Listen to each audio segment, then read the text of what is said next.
Supir pickup yang berada di dalam mobil tewas akibat terjepit badan mobil yang rusak parah akibat hantaman truk.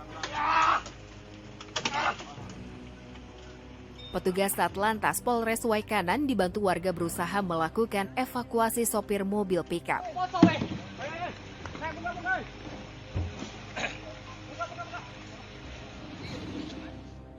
Truk bermuatan sosis tujuan Medan ini menabrak mobil pickup yang berada di bahu jalan hingga terseret sejauh 10 meter. Diduga truk kelebihan muatan hingga oleng saat berada di tikungan.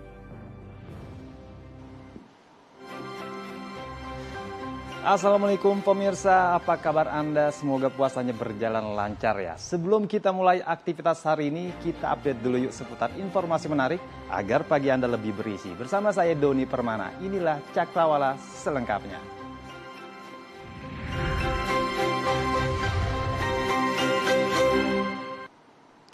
Ricuh saat razia pedagang kaki lima di kawasan Pasar Tanah Abang, Jakarta Pusat.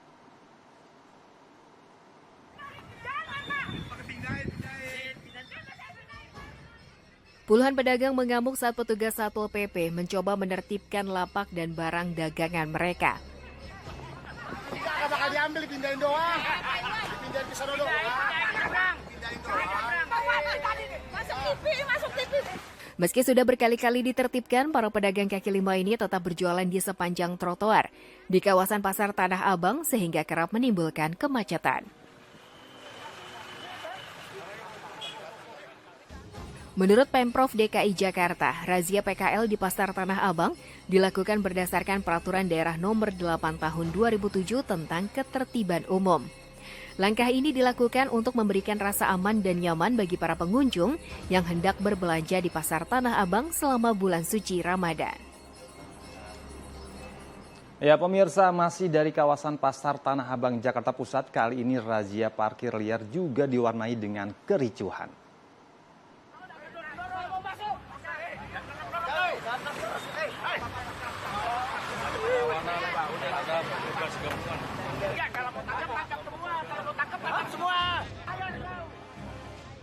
Sejumlah orang protes keras saat petugas Dishub mengangkut sepeda motor mereka. Mereka terjaring razia karena kendaraan mereka parkir liar di daerah Pasar Tanah Abang. Nanti kita bicara, angkut.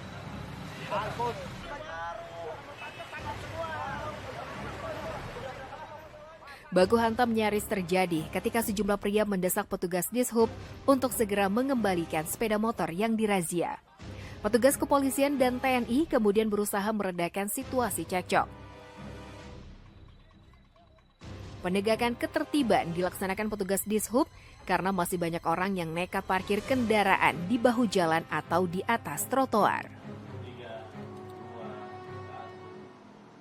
Tak pandang bulan Ramadan, dua pelaku curanmor di Surabaya tetap melakukan aksinya. Beruntung korban berhasil memergoki aksi mereka sehingga mereka kabur ke gorong-gorong.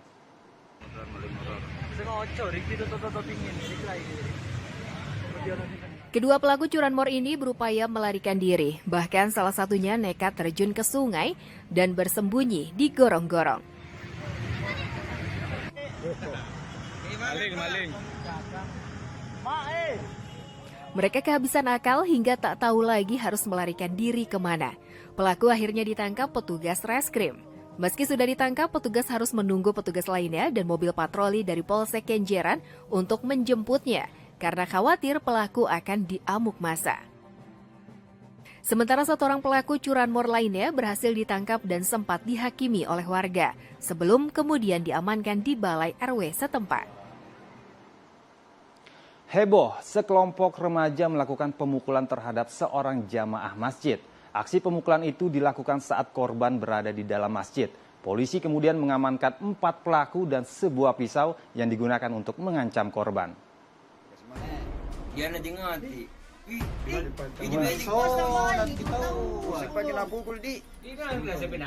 Aksi sekelompok muda yang melakukan pemukulan terhadap remaja di dalam masjid terekam kamera pengawas.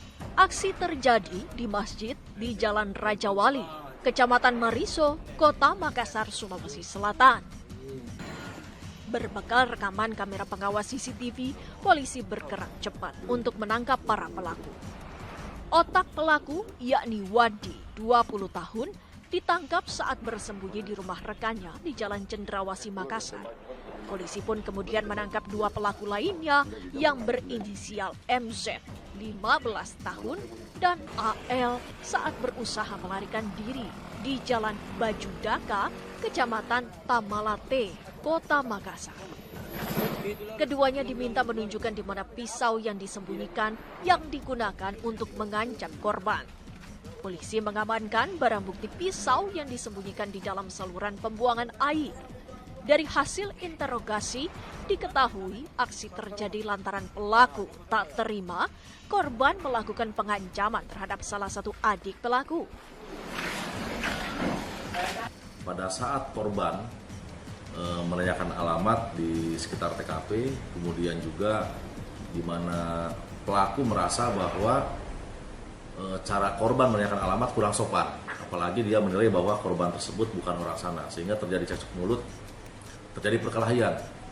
Nah, kemudian korban lari ke arah masjid. Ketika masuk dalam masjid, korban berpura-pura sebagai jemaah sholat subuh tersebut. Para pelaku dibawa ke Polrestabes Makassar untuk penyelidikan lebih lanjut. Gedung serbaguna terbakar akibat bocah yang bermain petasan. Petasan yang disulit bocah-bocah itu pun memicu kebakaran hebat, termasuk gerobak para pedagang yang berada di samping gedung.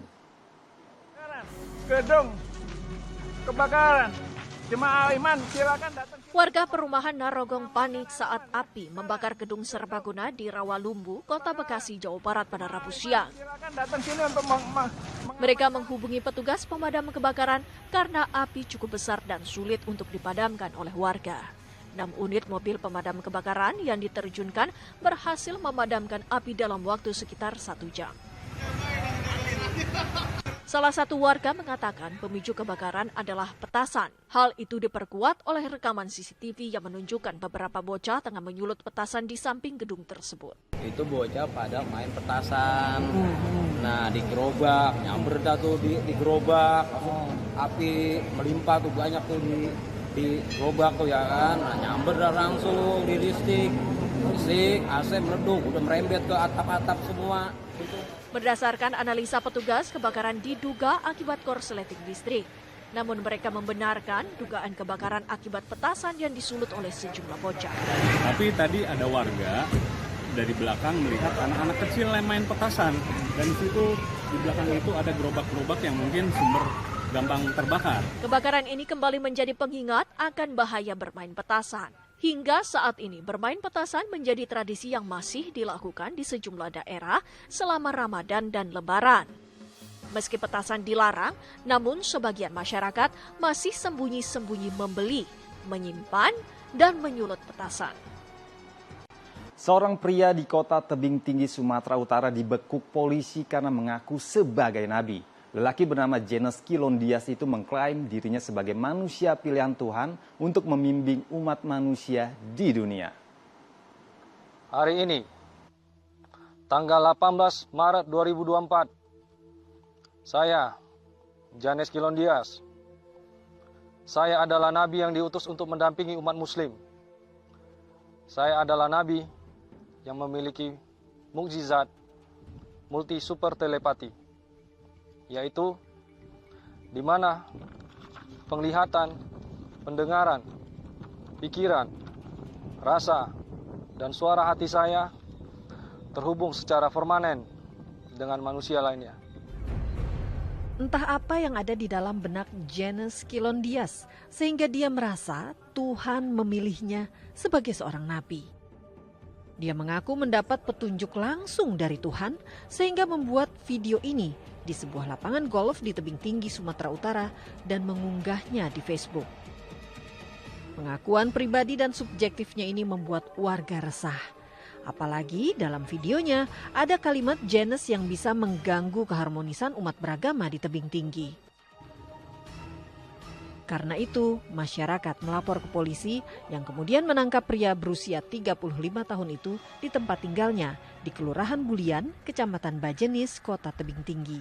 Sejauh ini yang bersangkutan sudah kita amankan dan sudah kita dalami, sementara sedang berproses terkait latar belakang maupun alasan terkait video dimaksud. Jadi belum ditetapkan sebagai tersangka? Sejauh ini masih pendalaman dulu, termasuk kita berkoordinasi dengan saksi-saksi maupun ahli-ahli terkait video dimaksud. Janes masih jalani pemeriksaan di Polres Tebing Tinggi. Dia juga ditahan sementara di sini demi keselamatannya. Prabowo Subianto mengucapkan rasa syukur dan terima kasih kepada rakyat Indonesia dan semua pihak setelah Komisi Pemilihan Umum menetapkannya sebagai calon presiden terpilih. Hasil ini sebagai Prabowo Subianto mengucapkan rasa syukur dan terima kasih kepada masyarakat Indonesia usai Komisi Pemilihan Umum atau KPU menetapkan calon presiden nomor urut 2 Prabowo Subianto dan calon wakil presiden Gibran Raka Buming Raka sebagai pemenang Pilpres. Hal tersebut disampaikan Prabowo saat konferensi pers usai penetapan resmi dari KPU di kediamannya di Kertanegara, Jakarta Selatan, Rabu malam. ingin menyampaikan terima kasih dan penghargaan setinggi-tingginya kepada seluruh rakyat Indonesia yang telah menggunakan hak pilihnya pada pemilu tahun 2024. Selain itu, Prabowo pun mengajak masyarakat Indonesia untuk bersama-sama rukun, bersatu membangun masa depan dan tantangan Indonesia ke depan. Setelah berbeda pendapat, kita harus mencari suatu persatuan, suatu tekad bersama. Marilah kita tidak mau menari di gendangnya orang lain. Prabowo turut menegaskan bahwa pemilu Indonesia adalah sangat penting karena jalannya pemilu di Indonesia dipantau oleh para pemimpin dunia. Tim Hukum Nasional pasangan Capres-Cawapres Anies Baswedan Muhaimin Iskandar melayangkan gugatan Pilpres 2024 ke Mahkamah Konstitusi. THN Amin ingin menyelesaikan secara tuntas perselisihan Pilpres di MK. Tim Hukum Nasional pasangan Capres-Cawapres 01 Anies Baswedan Muhaimin resmi melayangkan gugatan perselisihan hasil pemilihan umum 2024 ke Mahkamah Konstitusi. THN Amin cepat-cepat melayangkan gugatan perselisihan ini lantaran aturannya permohonan hanya dapat dilakukan dalam jangka waktu paling lambat 3 kali 24 jam sejak KPU mengumumkan penetapan hasil pemilu secara nasional. THN Amin tiba di gedung MK sekitar pukul 10 waktu Indonesia Barat. Selain Ketua THN, Ari Yusuf Amir, hadir pula Kapten dan Ko-Kapten Timnas Amin Muhammad Syaugi Alaidrus dan Thomas Lembong. Mereka mendaftarkan permohonan pembatalan keputusan Komisi Pemilihan Umum KPU nomor 360 tahun 2024 tentang penetapan hasil pemilu. Ganjar Pranowo ikut mengajukan gugatan hasil pemilu 2024 ke Mahkamah Konstitusi. Gugatan akan didaftarkan secepatnya.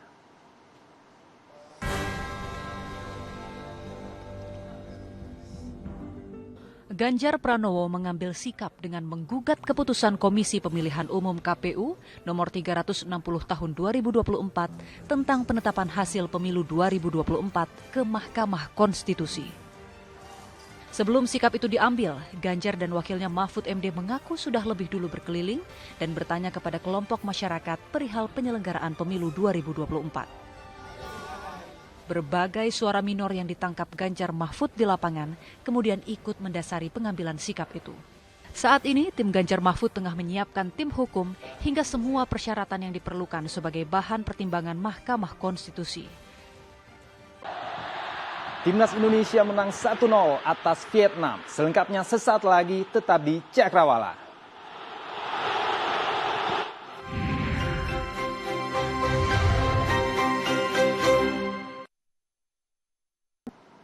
Terima kasih Anda masih menyaksikan Cakrawala. Pemirsa, sedang viral nonis ikut wartakjil. Namun kali ini kembali ramai di media sosial, nonis atau non-Islam ikut membagikan takjil gratis untuk para umat muslim berbuka puasa. Belum lama ini kita menyaksikan serunya warga non-muslim atau nonis ikut wartakjil bersama umat muslim. Kali ini mereka kembali viral dengan turut menyiapkan sajian takjil untuk dibagikan saat berbuka puasa. Dalam sebuah video di media sosial, nampak sekelompok jemaat umat Kristiani sedang sibuk menyiapkan takjil. Ya, mereka menyiapkan takjil untuk dibagikan ke umat muslim yang sedang berpuasa. Di video lainnya juga nampak para jemaat di depan sebuah gereja yang sibuk berbagi takjil untuk mereka para ojol ataupun pengguna jalan lainnya. Aksi mulia ini menunjukkan bahwa kebaikan tidak memandang latar belakang agama ataupun keyakinan. Di balik perbedaan kita semua adalah manusia yang saling membutuhkan satu sama lain. Video tersebut mendapat banyak respon positif dari para netizen yang merasa bahwa meskipun memiliki perbedaan keyakinan, mereka tetap turut meramaikan suasana Ramadan. Menghadapi Basketball Champions League Asia 2024, klub basket Pelita Jaya Jakarta menambah amunisi dengan mendatangkan 2 legion asing. Salah satunya mantan pemain NBA dari Dallas Mavericks. Runner-up Indonesia Basketball League atau IBL musim 2023 Pelita Jaya Jakarta menjadi salah satu wakil Indonesia di kualifikasi Basketball Champions League atau BCL Asia 2024 bersama dengan Prawira Bandung sebagai juara IBL 2023. Tidak hanya ingin menjadi penggembira di kejuaraan ini, Pelita Jaya Jakarta secara serius mempersiapkan timnya dengan kembali mendatangkan 2 pemain asing, yakni Jacquari McLaughlin yang pernah membela Dallas Mavericks dan Justin Brownlee, pemain naturalisasi timnas Filipina. Presiden klub Pelita Jaya Jakarta, Andiko Ardi Purnomo, meminta dukungan dari seluruh stakeholder basket Indonesia, serta siap berdarah-darah untuk membela Merah Putih di Basketball Champions League Asia 2024. BCL itu kayak program baru dari FIBA yang memang Champions League kayak ada di bola gitu ya. Jadi artinya pasti levelnya cukup tinggi, apalagi sekarang Mongolia itu tiba-tiba mau hosting dan dia mengirimkan 2 tim. Babak kualifikasi pertama BCL Asia 2024 akan berlangsung di Ulaanbaatar, Mongolia, 3 hingga 7 April 2024 mendatang. Pelita Jaya akan berada di grup B bersama wakil Thailand High-Tech Basketball Club, Adroit Club Singapura, dan juara Liga Mongolia. Bermain di kandang sendiri, Timnas Indonesia menang 1-0 atas Vietnam lewat tendangan Egy Maulana. Berikut highlight selengkapnya. Dan pemirsa, berita ini sekaligus menutup perjumpaan kita pagi ini. Saya Doni Permana pamit undur diri. Selamat beraktivitas, tetap semangat, dan wassalamualaikum.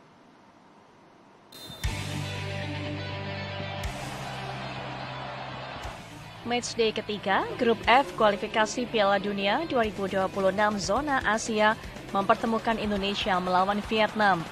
Bermain di kandang sendiri, skuad Garuda langsung mengancam melalui tendangan keras Rafa Strike di menit ke-29. Indonesia kembali merepotkan barisan pertahanan Vietnam berkat tusukan Yaakob Sayuri.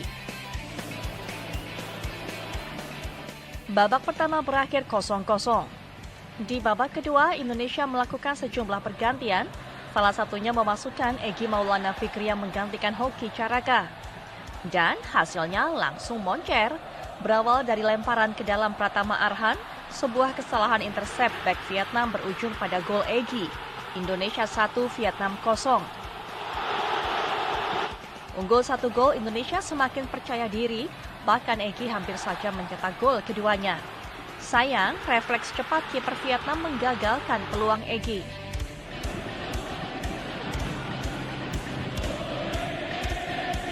Permainan rapi yang ditunjukkan lini belakang timnas di bawah komando Jay Itzes membuat Vietnam frustasi.